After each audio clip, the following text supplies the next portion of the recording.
Hey, it's Cody Fry.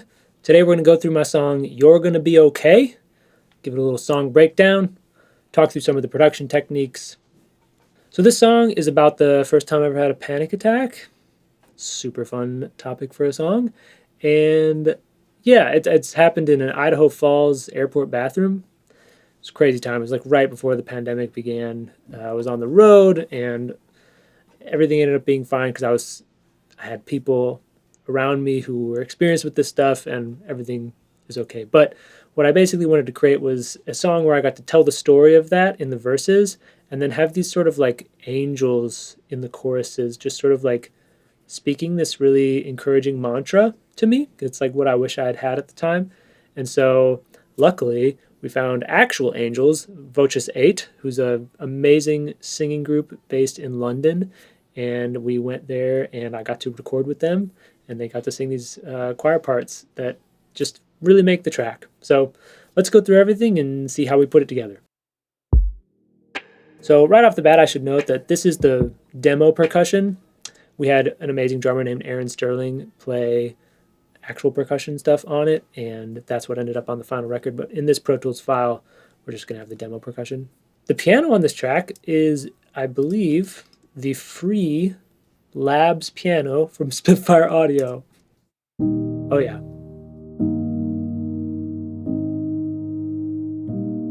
Or it might be the Simcock piano. I'd have to go back and look in the Logic file. Anyway, the felt pianos that they make at Spitfire are just awesome. I'm not sponsored by them, by the way. Like, they've sent me a few free things every now and then, but like this, I've bought all these pianos myself. I just love using them. So the track really starts to get interesting at the first chorus, and I love these pad textures. I can't remember where this pad nest is from, but Aviary is this track from Omnisphere. It's just such a great sound. So yeah, Aviary is the one that's doing the sort of tick, tick, tick, tick. It just adds such a nice thing. Yeah, so that with piano. So here are all these purple tracks. This is Voces 8 here. And so each chorus sort of builds. The first chorus is sort of like the simplest presentation of the theme possible, just very basic. The second chorus adds sort of additional upper extensions, and then the final chorus is sort of the most densely harmonic presentation of the choir parts and has some super high soprano stuff that's really fun. So let's just listen to this first chorus with just the choir. I actually forgot, I did blend in my demo choir just a little bit for some added low end because when I did my demo choir, I was mic'd like this. And when Voces 8 sang, they're mic'd kind of like room. And so you lose a little bit of like the low resonance, especially for something that's like more of a pop track with 808 and stuff. So I have this demo choir.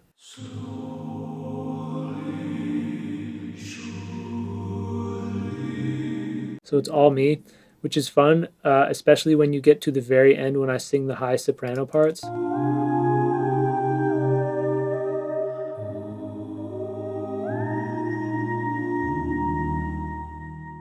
Really glad we had Voces 8 there to do that for real. The high soprano part of me singing didn't make it on the record. Thank God. So here's the first chorus with just the choir.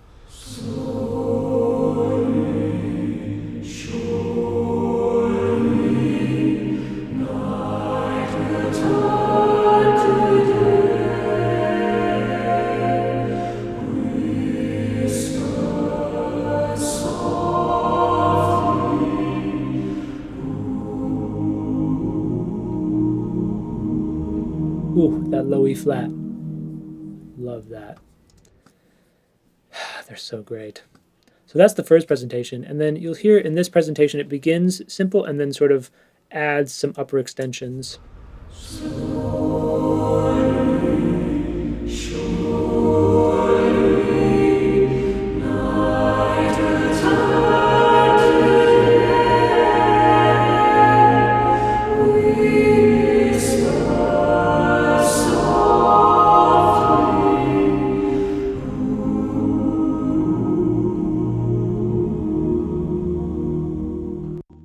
Actually, one of my favorite things about that second chorus is this chord. So it's an E flat over G, but the top note is an A flat, which is the 4 of the chord. So it feels like it shouldn't work, but it does weirdly. I don't know why, but I just love the way that resonates in vocals. Here's that chord again. Right here. Maybe that's just me, but I just think that's a really cool resonance. And here's the final chorus with kind of everything going on.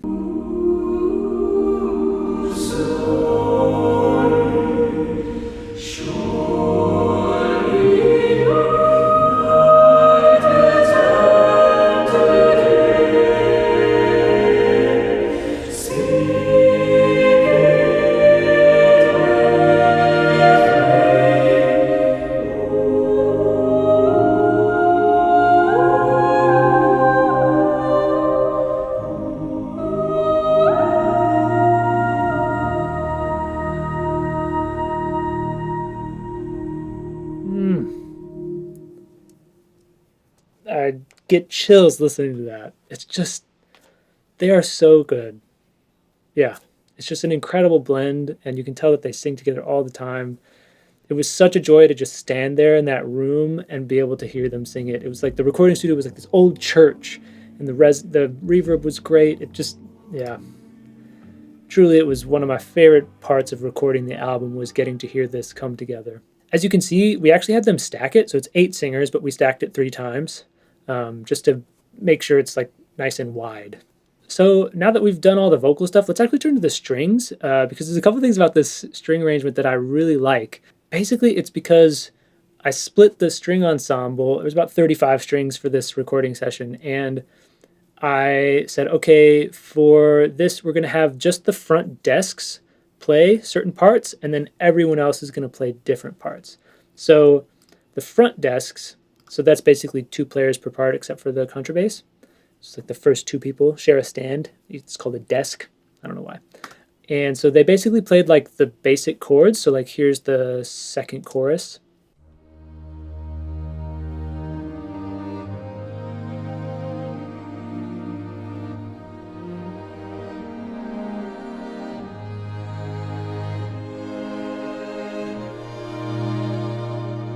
It's nice. It's kind of like a tighter sound. You can hear some individual vibrato. It makes it sound a little bit more interesting.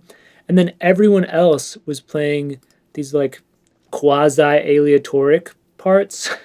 And basically it was kind of just like everybody else, but at sort of the edge of silence, like very quietly. And here's what that sounds like.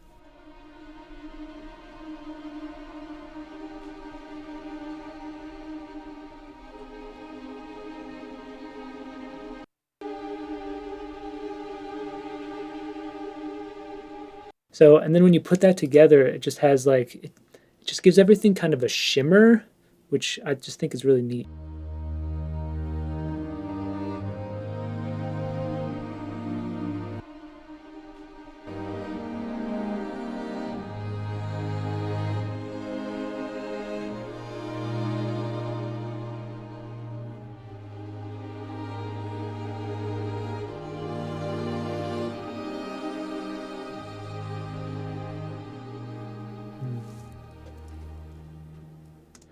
And you can really hear it on the second chorus because the aleatoric stuff is a little bit more, it's in the higher register.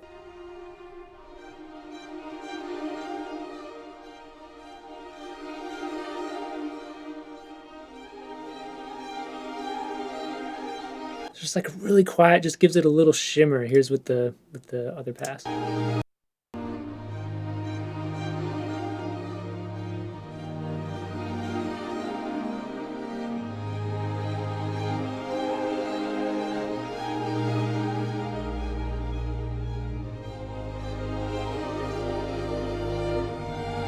It's just really fun to hear that come together as well. It's just one of those things where when you write it on the page, you hope it's going to sound good, and then of course when the humans play it, it's just, yeah, when real humans play it, it just gets better. Speaking of scores, this is what that looks like here. So we have the choir parts above, and then you can see like we have the strings A and strings B. So strings A is violin 1, 2, viola, cello, and B is 1, 2, viola, cello, contrabass. So you can see down here, they're basically just outlining chords, just very basic. And then here we have these sort of tremolos that are non-chord tones, some chord tones.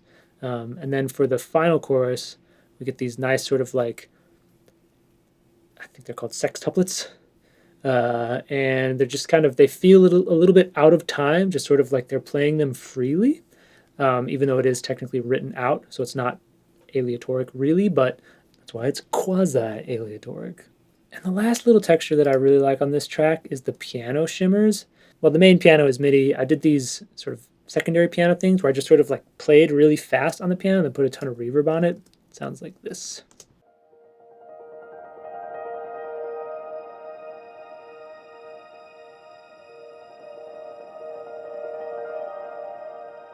There's like a lot of subtle stuff going on, like if you include the aviary here, aleatoric stuff.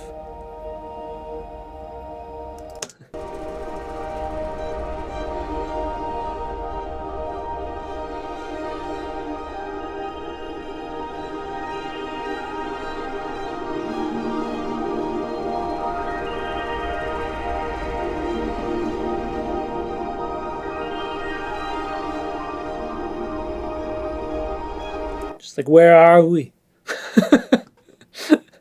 But I would like love to fall asleep to that or something. I don't know, it's just like textures you don't get to work with every day in pop music. And so I think that's why I really liked producing this song, is just to be able to do stuff like that. The sort of aleatoric, weird piano shimmery stuff. It was just a lot of fun. So that's my song, You're Gonna Be Okay. You can listen to it on my album, The End. Thanks so much for supporting my music and for watching this video. Thanks. See you next time.